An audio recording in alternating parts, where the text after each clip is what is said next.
যাত্রাবাড়ি থেকে যে লং মার্চটা দেওয়া হয়েছে এবং উত্তরা থেকে যে লোকগুলো আসছিল, যদি না আসতো তাহলে 5 আগস্ট বাংলাদেশের দ্বিতীয় স্বাধীনতা হতো না কিনা আমরা সন্দেহ ছিল। আমাদের কর্মসূচি ছিল সকাল 11টা থেকে আমরা ফ্যাসিস্ট শেখ হাসিনা সরকারের পতনের লক্ষ্যে শহীদ মিনার থেকে গণভবনের দিকে যাব। সেই জন্য আমি 8:30টার দিকে বাসা থেকে বের হই। আমি ধানমন্ডিতে থাকতাম ওই সময়টাতে। তো প্রত্যেকটা রাস্তায় পুলিশ, র্যাব, বিজিবি, সেনাবাহিনী, সোয়াট, ডিবি তো আছে, সবগুলো বাহিনী দিয়ে প্রত্যেকটা রাস্তা ব্লক করা।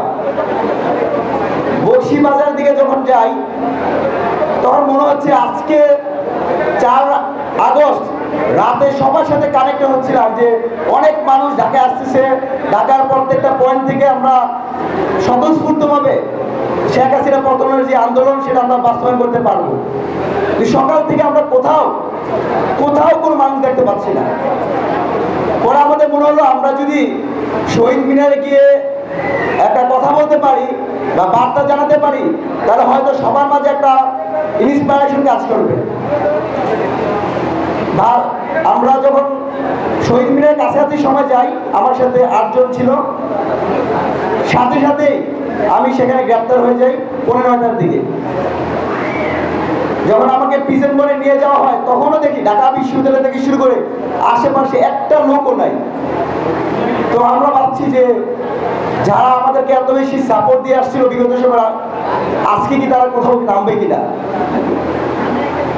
তারপর আমাদেরকে তো শাহবাগ থানা নির্যাতন করা হয় বিভিন্ন রকম ভাবে। দুপুর 12টার দিকে বলা হয় যে তোরা যত সমন্বয়ক আছো সবগুলোকে ক্রস ফায়ার দেওয়ার নির্দেশ আছে। আসিফ নাহিদ তাদেরকে খোঁজা হচ্ছে সবাইকে। আমাকে পেয়েছিল।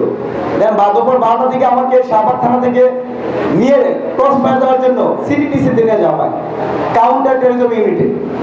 তো তখনও ভাবছিলাম যে আজকে আমরা দীর্ঘদিন যাব যে 5ই জুন থেকে শুরু করা যে আমাদের লড়াই, পরবর্তীতে 1 দফা দাবি আদায়, এত মানুষ আমরা বাংলা ব্লকের কর্মসূচি দিয়েছি, পুরো বাংলাদেশ অচল হয়ে গেছে।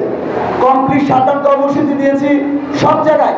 শুধু ছাত্রদের আহ্বানে শিক্ষক, আইনজীবী, বুদ্ধিজীবী, সাংবাদিক, কৃষক, শ্রমিক, মেহনতি মানুষ, সকল শ্রেণী পেশার মানুষ ঝাঁপিয়ে পড়েছিল।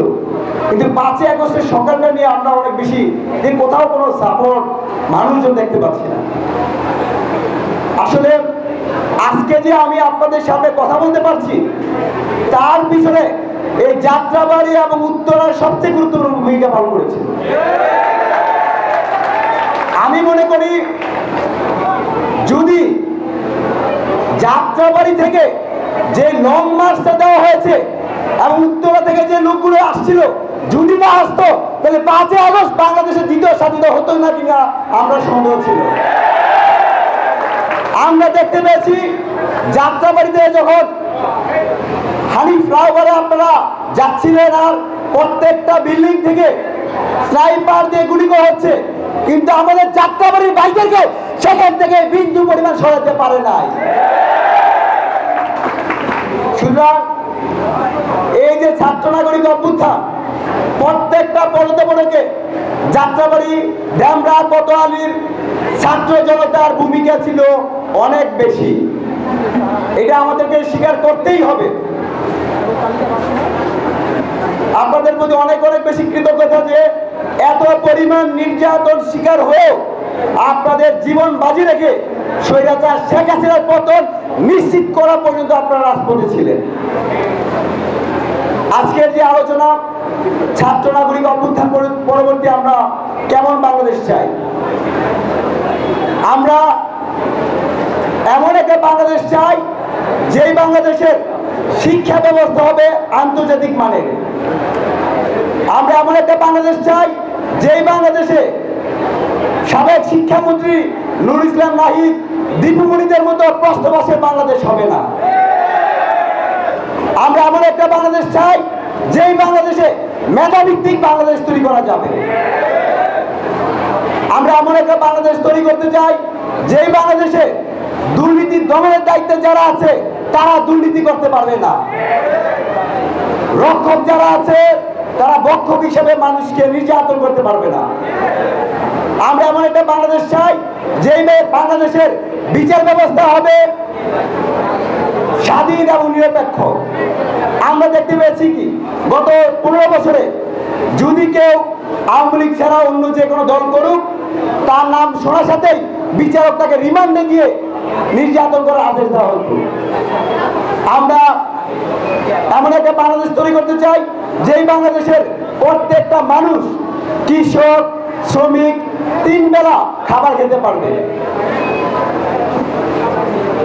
এবং সবচেয়ে গুরুত্বপূর্ণ বিষয়, আমরা এমন একটা বাংলাদেশের জন্য সংস্কার করতে চাই যে বাংলাদেশের প্রত্যেকটা মানুষের প্রত্যক্ষ ভোটের মাধ্যমে তাদের প্রতিনিধি নির্বাচিত করতে পারবে। ভোট চুরির বাংলাদেশ কি আপনারা চান? ভোট ডাকাতির বাংলাদেশ থেকে কি আপনারা মুক্তি পেতে চান? সুতরাং আমাদের যে ছাত্র নাগরিক অভ্যুত্থান হয়েছে, সেই যে স্পিড, সহস্রাধিক ছাত্র জনতার শহীদ হয়েছে, তাদের যে কাঙ্ক্ষিত বাংলাদেশ, সেই বাংলাদেশকে আমাদের ফিরে নিতে হলে আমরা যেভাবে গণ অভ্যুত্থান ঘটিয়েছি, একইভাবে আমাদেরকে প্রত্যেকটা জায়গায় আমাদের কাজ করতে হবে। দেখেন, 5 আগস্ট গণ অভ্যুত্থান হয়েছে, পরবর্তীতে কিন্তু পুলিশ ফাংশন করে নাই, কিন্তু এই ছাত্র বন্ধুরাই কিন্তু পুরো বাংলাদেশ চালিয়েছে। ট্রাফিকের দায়িত্ব কারা পালন করেছে? ছাত্ররা। আনসাররা সচিবালয় দখল করতে যায়, সেখানেও কারা নিবৃত্ত করতে যায়? ছাত্ররা। সুতরাং আমাদের যে প্রথম কাজ, একজন শিক্ষার্থী হিসেবে প্রত্যেকটা শিক্ষার্থীর প্রথম দায়িত্ব হচ্ছে নিজেদের পড়াশোনা করা।